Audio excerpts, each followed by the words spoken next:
எனக்கு பிரியமான அன்பு தேவனுடைய பிள்ளைகளே, இந்த பரிசுத்த ஆவியின் அந்த அந்த அந்த காலத்தில் நாம் வாழ்ந்து கொண்டு இருக்கிறோம். பரிசுத்த ஆவியின் மாதமாக நாம் இதை அனுசரித்து கொண்டிருக்கிறோம்.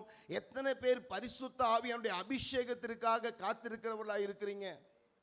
இன்னைக்கு நிறைய பேருக்கு அந்த பரிசுத்த ஆவியானவரை குறித்து நமக்கு ஞானம் இல்லை.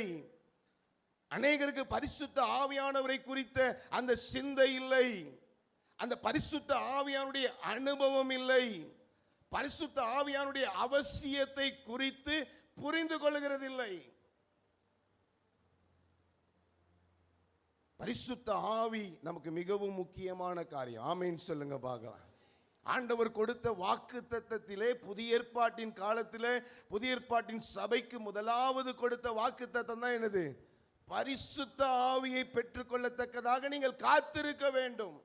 எருசலேமை விட்டு போகாதபடிக்கு நீங்கள் வாக்குத்தத்தம் பெற வேண்டிய அந்த இடத்திலே அந்த நாளுக்காக நீங்கள் காத்திருக்க வேண்டும் என்று சொல்லி ஆண்டவர் கட்டளையாய் சொன்னதை பார்க்கிறோம்.